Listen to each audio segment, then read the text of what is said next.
When I was a kid, my mom was on welfare, and my dad was in jail, and I was surrounded by other drug addicts in my family who would steal money from my mom. Needless to say, I didn't have many people I could look up to as a good example. But I decided, if I couldn't find a mentor in real life, I was gonna find one in a book. I'm Halpern, and you're watching Social Triggers, the place entrepreneurs and executives learn to get ahead in business and life. And in this video, I'll share 7 secrets of wildly successful entrepreneurs. These are secrets I learned from years of reading, and I'll show you exactly how I use these insights to get ahead in business and life, even when I had all the cards stacked against me.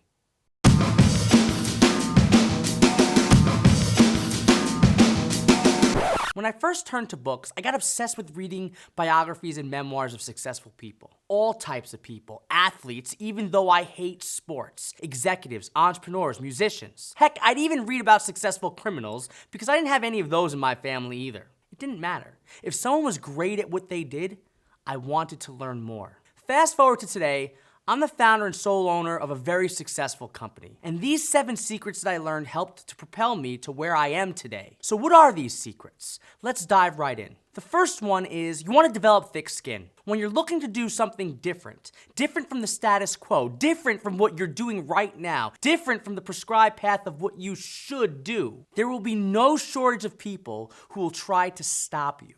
It might be a family member.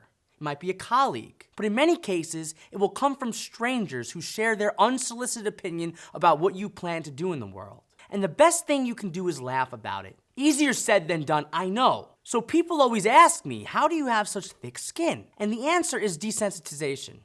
Here's a little trick I learned from John D. Rockefeller Sr., the world's first billionaire. In Titan, the Rockefeller biography, Chernow wrote, in general, Rockefeller kept his family apart from Standard Oil matters, with one curious exception.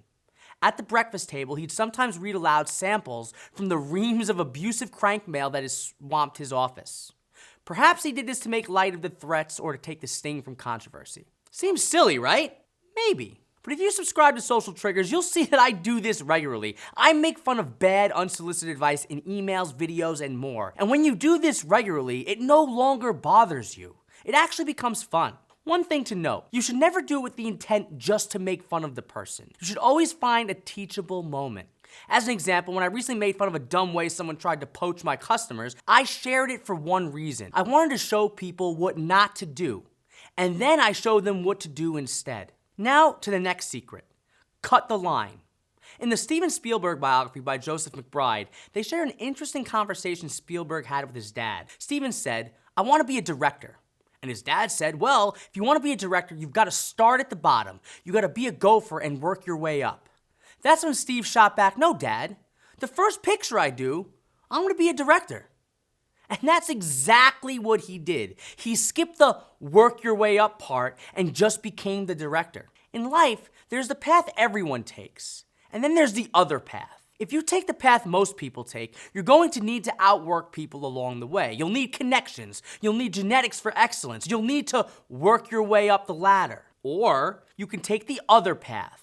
And doing it successfully means you can cut the line. But I have a word of warning. Don't cut the line unless you're actually ready to do it. If you try before you're ready, it's not going to end well. Spielberg did everything in his power to ensure that he could cut the line when the time was right. He would often call out sick from school just so he can stay home and learn how to edit movies. So yeah, he cut the line, but by the time he cut the line, he already had the experience he needed to do it. And that's the secret. Let's keep going. Third secret is you want to focus on high-value work. John Bassett III took a struggling furniture company that was getting demolished by offshoring and built it to $90 million in sales. The best part? He employed people in the United States instead of offshoring his labor. What was one of his big secrets? Factory Man, author Beth Macy quoted John as saying, "Pay somebody else to do your emailing and iPadding if it frees you up to do the heavy lifting of money making." And he couldn't be more right. When you're an entrepreneur, an executive, or a salesperson, you're going to find there's some work you do that leads to massive results. And then there's other work you do that feels important, but doesn't really move the needle. As an example, you could either A, create a new product or service that you can start selling to people, knowing this product will generate sizable revenues, or B, you could spend time answering emails, booking flights, and other low-value work. If you want to build a multi-million-dollar business, you need to spend all of your time on things that lead to sizable revenues. And that's it. But Derek, you can't hire anyone if you're not making any money, right? You're right, you can't.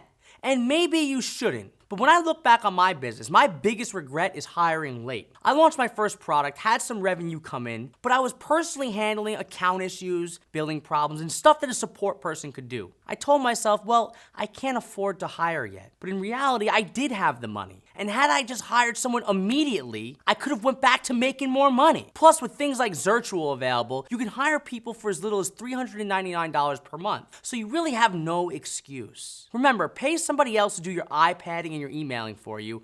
Focus on the money. Next, and the fourth secret is, you're the big asshole, accept it. One of my favorite businessmen is J. Paul Getty. If you're not familiar with him, he was allegedly the world's richest man for almost 2 decades. He made his money in oil, and in his autobiography, he wrote, "I submit that the successful businessman must and does take responsibility for his actions. It is the mediocreites and the outright failures who blame everyone and everything but themselves for whatever goes wrong. That is why they are mediocreites and failures." And that's the truth. When things don't go our way, our default reaction is to look outward and blame something else or someone else. But if you have any hope of succeeding, you need to start looking inward, even if you feel like it's not your fault. I was having lunch with my friend Ramit, and I was having an issue with one of my freelancers at the time. And I was describing the problem to him, and I remember saying, well, I guess it was my fault, I should have. And I remember him saying, that's smart for you to look at it like that. It appears he does the same thing. He takes accountability, I take accountability, so does Getty. Now it's your turn. Next is, you want to climb the right ladder. To switch it up, this is a piece of advice I got from someone who was an executive officer at a company I used to work for. Here's what happened. I worked for an international insurance company, and I noticed that actuaries got promoted quickly in insurance companies. So naturally, I was thinking about becoming an actuary. Luckily, I was friends with one of the main actuaries in the international area, so I asked him for advice. He told me, yes, you can excel fast as an actuary, but do you want to be an actuary? I said, no. Well, it looks like you'll be on a fast path of doing something you don't want to do. He was right. I quit that job a few months later and I started my own company. Why? Because I wanted to climb the right ladder. Make sure you are too. The sixth secret is, what got you here won't get you there. There's a famous expression, and I first read it because it was the title of a book. And it was, what got you here won't get you there. And it's true. When you're growing as a person, and as an entrepreneur, you must leave behind things that made you successful in an effort to become more successful. Here's an example. In Jack Welch's autobiography, he wrote about the time he got promoted to the general manager of plastics. Here's what happened. A writer wanted to feature him in the General Electric magazine known as The Monocle. And Jack said, when the writer came out to Pittsfield for our interview, he referred to me as Dr. Welch, and I shot back.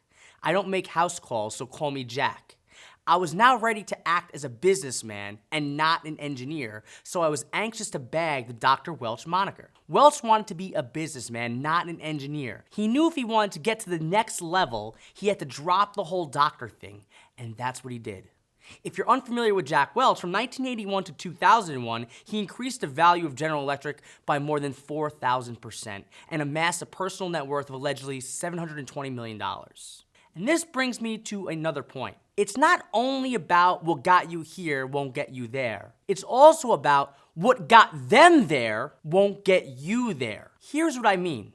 When you're starting out, you might compare yourself to another entrepreneur and maybe you'll copy the strategy for growing their business. But if they're at a different level than you, it's not going to work. And finally, the seventh secret is zig when others zag. I read a book called Provenance by Lainey Salisbury, and it was a story about how a con man and a forger rewrote the history of modern art. Here's what happened. An art forger and a con man partnered up to flood the market with fake paintings. Here's the thing though, they never copied the most popular masters. They went for the masters who were a little bit below the radar. And instead of focusing on creating great work, they focused on forging the provenance of that work. If you're unfamiliar with provenance, in the art world, provenance is when you trace the painting back from current day to the artist through bills of sale, art exhibitions, and the like. And that's what they did. They forged the provenance. And that's how they succeeded at what they did for years. Now, the bottom line is this guy was a criminal, and people shouldn't commit crime. They got fined, went to jail, and worse.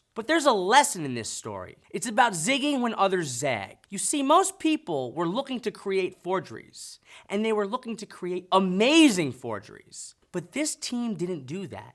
They just focused on forging the provenance instead. They zigged, others zagged, and it worked. What's funny is, I did something very similar in my business. When I launched Social Triggers, the echo chamber preached the importance of more content. And sure, while more content could help people build their business, I knew that it was good advice only for people who were good at creating content day in and day out. But most people I knew weren't. That's when I started preaching the idea people should create less and promote more. And it was a smashing success. While most people couldn't create great stuff day in and day out, they could create a great piece of content maybe once or twice a month. Then they could focus on promoting it again and again and again. Zigging when others zag, and it worked. You can do the same. So ask yourself, what's generally accepted in your industry? Is it possible to do the opposite and make it work? You can become known for that. And that's it. Those are the 7 secrets of wildly successful entrepreneurs that I gleaned from years and years of reading. To quickly recap, here they are again. You want to develop a thick skin,